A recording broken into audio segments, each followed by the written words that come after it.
All views expressed in the podcast are those of the individuals participating and do not necessarily represent those of the Department of the Air Force or the Department of Defense. Welcome to Live at Det 835. I'm Cadet Coonrod here with Capt James. Join me to take an exploratory look into the stories, experiences, and insights of current, future, and retired leaders to gain further insight on what it takes to be a leader in today's Air Force. Whether you're a cadet, an alumni, or someone interested in AFROTC, you're in the right place. What's going on, Capt James? Not too much. Yeah, I'm glad to talk to you guys. Talking to cadets is probably the best part of the job, so any opportunity I have at all to get away from the computer, come talk to you guys, I'm happy to do. Yeah, and that's why we're here. We want people to take a look behind the curtain, so to speak, and kind of get to know cadre and maybe get to know some of the cool assignments that they've been a part of, maybe some life experience that they've had, and kind of, again, before the camera started rolling, get an actual look into what it's like being in the operational Air Force. So we did say we had your bio. I kind of scrapped that today because I want you to kind of take us through from your assignments, your experiences. I'm going to get right into it. What has been your favorite assignment in your career of assignments? Okay, sure. So that's a good question. My favorite assignment was always whatever the assignment was at the time. And currently, of course, that would be AFROTC instructor. And I'm not just saying that because people are watching. Right. People are watching your podcast. Yeah. But no, seriously, I mean, this is a great assignment. It's very, very different from the operational Air Force. I'm going to keep using the term operational Air Force because I hate when people say the real Air Force because there is no such thing as the real Air Force. But that sentiment is shared here. I think I've stopped people a couple times like, it's not the big Air Force, it's not the big blue, just say active duty or operational, and we can get away with it. And plus the goalposts change a lot, right? So you're in basic training and they tell you, okay, when you get to tech school, that's the real Air Force. Yeah. And then you get to tech school, once you get to your first assignment, that's the real Air Force. And then you get there and, you haven't deployed yet, so you're not really in the Air Force. But anyway, we're getting sort of off topic. But no, right on topic. Let's see here. Yes, this is probably my first favorite assignment. It's just great to be in a different part of the Air Force and kind of give back to the next generation, the future generation of officers. I'm learning quite a bit myself as well because the way that I have to communicate with cadets is quite a bit different than it is with communicating with GS employees and NCOs and lower-ranking officers and higher-ranking officers. So there's actually quite a bit of leadership development for the cadre as well. So where have you been prior to UNT here in North Texas? Sure. I'll kind of do a short form of the answer, and then if you would like me to, I can dive into a little bit more. Yeah. So I did AFROTC myself at UT Austin, Hookham. So I graduated in 2017. Outstanding program, had a really good time. From there, my first assignment was AFIT, so Air Force Institute of Technology at Wright-Patterson Air Force Base, Dayton, Ohio. Didn't have much of an EAD. I actually had the first one, so commissioned May 19th, 2017, and June 8th, 2017, I was there at Wright-Pat, so I had about 3 weeks of an EAD. So I got my master's there at AFIT. That took me a little under 2 years. So March 2019, PCS from there to Keesler Air Force Base, Mississippi. Undergraduate cyber training, every comm officer goes there. I was on casual for a bit, and then I had the 6 months of school. Didn't leave there until January 2020. So my first operational assignment after tech school was 51st Communication Squadron, Osan Air Base, South Korea. Had a great time. 2020 was a strange year to be in South Korea, just given the pandemic and how that affected operations and how things worked out. So I was there for a year doing kind of the comm officer stuff. After that, January 21, PCS to Nellis Air Force Base, Nevada. I was stationed at the Shadow Operations Center Nellis. Pretty interesting unit, very, very diverse unit. I was there for 3.5 years. So I felt like I was there for quite a while because I had 3 assignments in a row of short terms. So I was there for 3.5 years. June 2024, I made the drive over from Las Vegas to here. And I've been in Denton since then. Okay, so that's pretty expansive career wrapped up like AFIT. So went and got your master's, and then immediately followed on to where? UCT, so Keesler. Okay, that's right, Keesler. I was in Keesler as well. Your time might have been wildly different than mine. I did not have a good time. It was not cool. I imagine it's a lot more relaxed for officers being at tech school than it is for the younger enlisted folks. Must be nice. Waking up at like 6 a.m. to march like 3/4 of a mile to school in like squadron formation. Okay. And it just felt like walking in someone's mouth. It was so muggy and just damp over there. For everyone going to field training, you'll know exactly what I'm talking about here in a few short weeks. and people that have gone to field training, it was just like that, just miserable. So I don't want to completely cut you off, but I'm actually quite familiar. So when I was at Keesler, I was on casual for a bit, and Yeah. they kind of farm out the lieutenants all across the base, and I was at, I don't know the name of the squadron, 338th or whatever, but one of the enlisted cyber tech schools. So I was a second lieutenant over there. I was kind of supervising airmen. 338th or 335th, like the Bulls, or you don't remember? Something like that. Yeah. But the at the time 3DO community, 3D1. Yeah. And anyway, I was sort of monitoring some of their classes, and I was a young second lieutenant. I'd watch them kind of march back and forth, and they would call the area, not the room, the area outside to attention for a second lieutenant, which is pretty weird. So I got a little bit of exposure to what it's like over there, so I understand. No, that was my favorite thing to do, was to find the officers looking to not be saluted. Yes. And then we would get a gaggle of like, or a posse. And they're like, there's this one lieutenant that, weather officer, he always goes this back way. So we would march as fast as we could, and we would line up to where every time he'd salute, he could drop it, but then have to immediately, like, it was, back then it's like, why did you do that? Why did this poor lieutenant deserve that? He didn't. We were just like, he's a lieutenant. So yeah, we know some of the shenanigans that happen over there. And yeah, I'm glad you kind of explained casual status. That was going to be my next question. A lot of people that are about to commission, are not, or trying to get their EADs, which, not all of us have one. But what is casual status? Like, what did you do and how long were you on it? Sure. So it's going to completely depend on which tech school you're going through, right? So UPT, UCT, the ABM training, whatever the case is. But my personal experience, so I showed up there and in processed. They gave me a week to, house hunt and kind of get settled in. At first, I did not have an assigned job. So the schedule was you would show up at 6 a.m. for roll call. So we had a kind of student leader, and they led roll call. Once they called your name, you were good to go. Yeah. And as long as you were back there for 1 p.m. for the afternoon roll call, they did not care whatsoever what you did between 6 and 1. And then the end of day roll call was at like 4:30, and again, you had to be there. So between those hours, it's kind of up to you. So at first I would, drive all the way to work, drive all the way back home, and then, go to the gym, study a little bit. There was a test I was studying for at the time.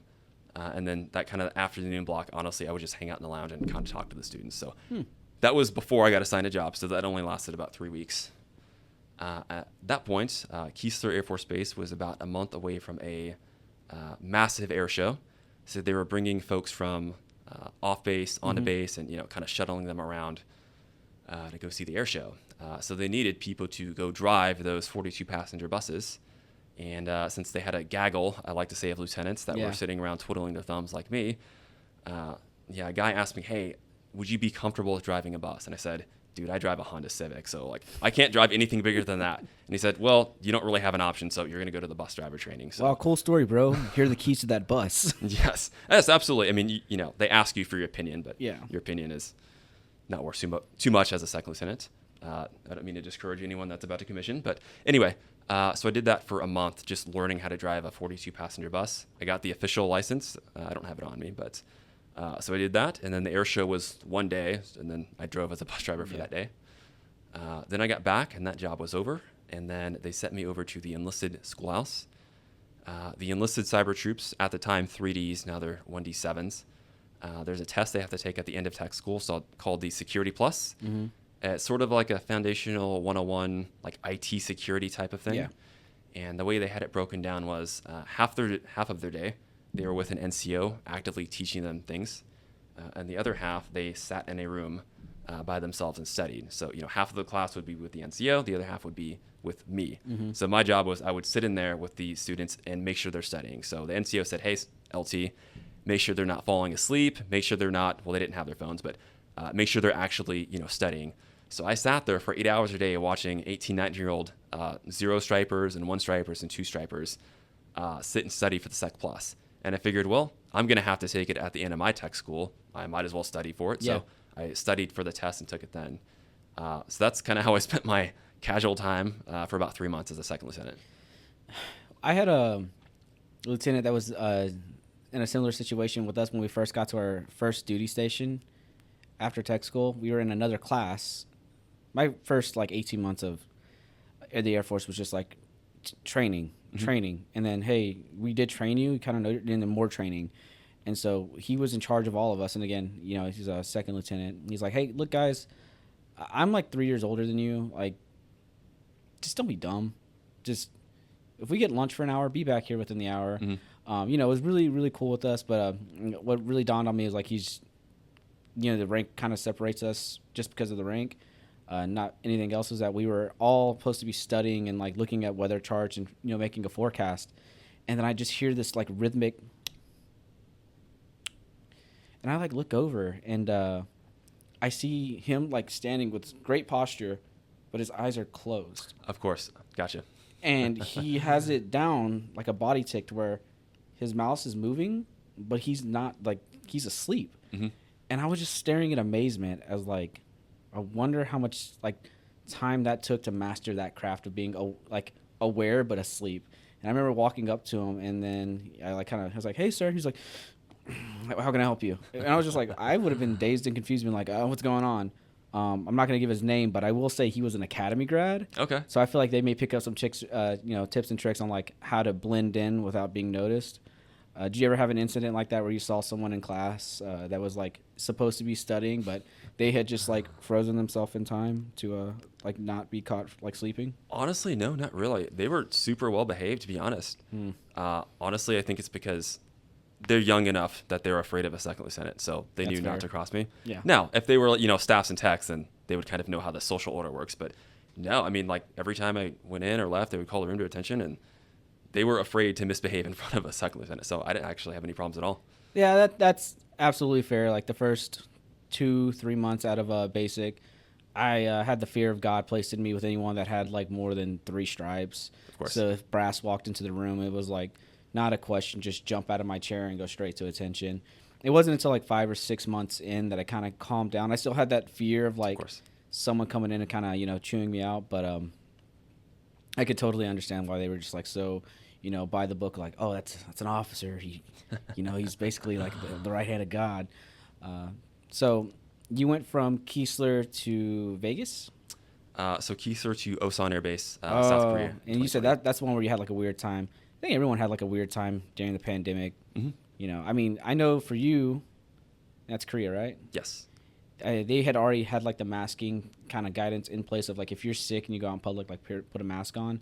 Was it a huge transition for everyone that was like, I guess, an American overseas and having to adopt to that policy, or was it just that was like what the cultural norm was? It kind of depends. Mm-hmm. So if you're talking about off base, the Koreans are awesome. Mm-hmm. Just when you think of family values and the way they look at each other, the way they respect each other, Koreans have a lot of respect for complete strangers. Mm-hmm. So masking was like not a question at all. In the States, maybe that was a little more controversial depending on who you talk to, but the Koreans off base, that was no problem at all. So naturally, as Americans, you're a guest in their country. So I don't think anyone really had a problem wearing their mask off base because you wanted to fit in and respect the host country. On base, it wasn't really a problem either. Admittedly, this was a little bit earlier in the pandemic before some of the rules and the understanding really got out there. But at least for the first couple of months, we didn't actually have to wear a mask on base. So think through risk mitigation. Mm-hmm. In the States, the virus was a lot more widespread. But when you're in an isolated base in a country that has it super locked down, the risk on base is pretty low. So that's kind of why we didn't really need to wear masks on base. So I actually had the opposite experience where it was kind of relaxed. But then as soon as I got back to the States, I was like, whoa, it's very different over here. Yeah, I was going to ask, like, what was your thoughts on initially hearing, like, that there's a pandemic happening? Because I know in Germany we were sitting up there on the ops floor once, and we were just like, there's no way they're going to give us a week off of work to stop this thing. Like, it's just only the flu. a week, huh? Yeah. Yeah, and then, like, the next week we came in and we're like, hey, did you guys see that memo coming down? Like, they're actually talking about, like, alternating shifts and distancing, Mm-hmm. and then, like, the week after it's like, did you guys see we're all getting, like, a week on and a week off to like mitigate this? Like, were you like in the same boat of being like, oh, it'll blow over, or were you like, oh, this might actually be serious? Sure, a little bit of both. So my experience was actually not that impacted, to be honest. So for us, it kind of started, I would say, the first week of April 2020, and it officially was released like, hey, everyone needs to go home and give wing leadership a chance to kind of figure things out. Mm-hmm. So that was on like a Friday, and we all went home. And then for a period of about 3 weeks, we had, essential personnel only or, Mm-hmm. min-manning. And since I was a young first lieutenant at the time that had only been in the unit for 2 months, I was absolutely not essential and I was not needed there for min-manning. So I sat at home for about 3 weeks, and I was teleworking. Yeah. We had like daily check-ins and stuff like that. But after that 3 weeks had passed, the wing kind of figured out how they were going to handle COVID. And at that point in time, we didn't even have a single active case on base. So like I said, the risk was really low, because you just have to keep in mind we're isolated within a country that did a really good job of kind of handling that. So after those 3 weeks, I went back to work and I had a completely normal COVID experience. So I wasn't like chilling at home for a year like some of my peers were. I worked just like normal other than that 3 week period. I did have a totally different experience. Yes. I mean, I'm completely aware of folks that, they had a hard time writing their EPR because they were like, well, I haven't really been doing that much. Not because I was lazy, but just the way the world worked out, I haven't had the opportunity to do a lot of things. So I don't know what to write on my EPR. So I would say in terms of work, it didn't affect me that much. What I will say is when you talk to people that have done the short tour in Korea, typically they'll tell you about, well, during my mid-tour, so you get 30 days of leave off the peninsula. You don't have to take it all at once, but people typically take 30 days in the middle of their tour, so they call it a mid-tour. So you'll ask someone that did their short tour, like, hey, what did you do? And they'll tell you, well, during my mid-tour, I went to Japan, I went to the Philippines, I went to Vietnam. Unfortunately for us, we couldn't leave the pen. So I didn't really get the Korea experience that I think a lot of people got in terms of traveling.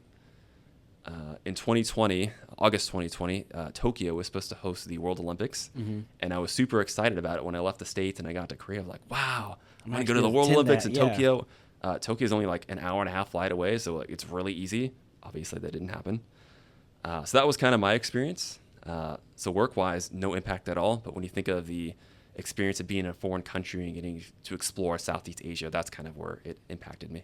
So, as you said, like you did have a little bit of time off, but you basically had a regular work schedule. Did you dive into any of your hobbies or stuff that you do to decompress from like work? Like what do you like to do to like decompress from work? And Okay, sure. So I watch and analyze, I would say, a lot of movies. It's kind of hard to explain, but big film buff? I don't say that in a way to brag, because if someone's going to ask me a question about a movie, I might not actually know. But I would like to say that, yes, I'm a bit of a film buff. And honestly, that kind of started in 2020. So because I was at home and, hey, you can't leave the country. Hey, you can't go to Seoul. It was a lot of restrictions. And I was like, well, I guess I'll just kind of catch up on movies. So I would kind of sit there and watch a ton of stuff. And it wasn't just, watch the movie and forget about it, but I would think about the director who made it. What's kind of the message that they wanted to send with the movie? What is that director's style, either with the score, the soundtrack, the cinematography? I would think about upcoming films that director has. So I would kind of just think about all of those things.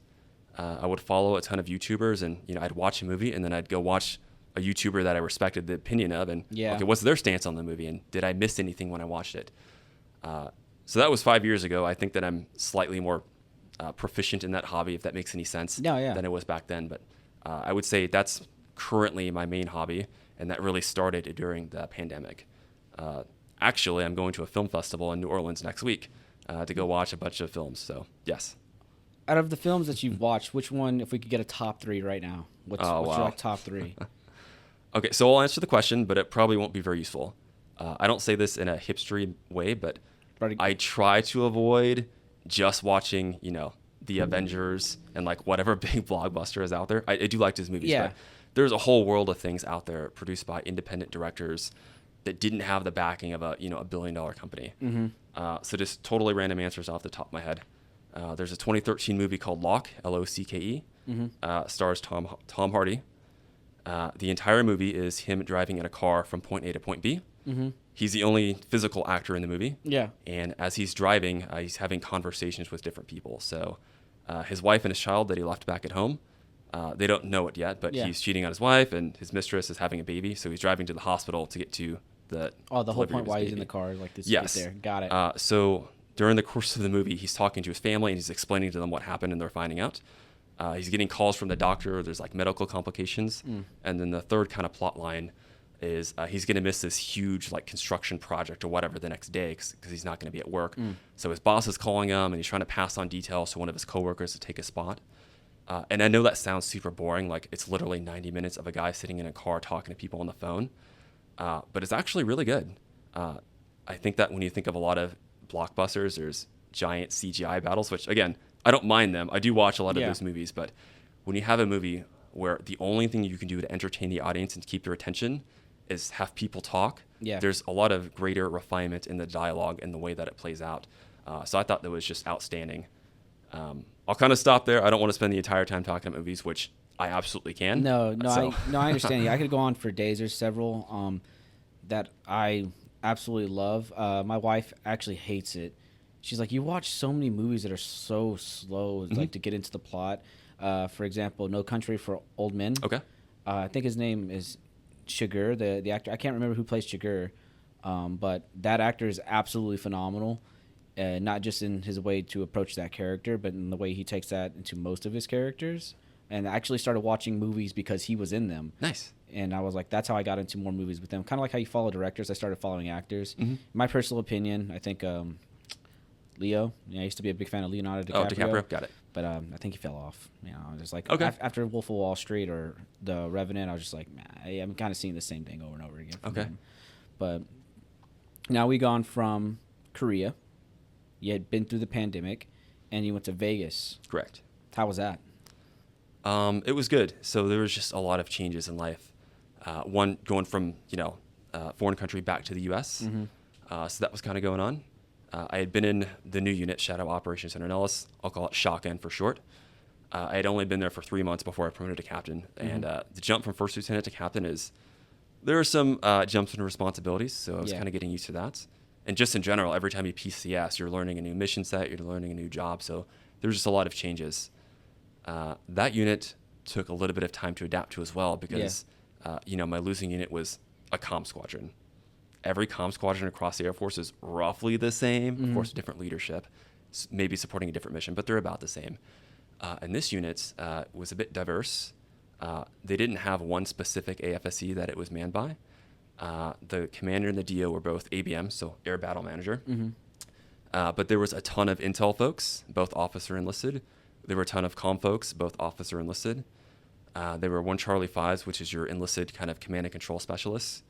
There were a ton of GS employees that were comm related, IT related, intel related.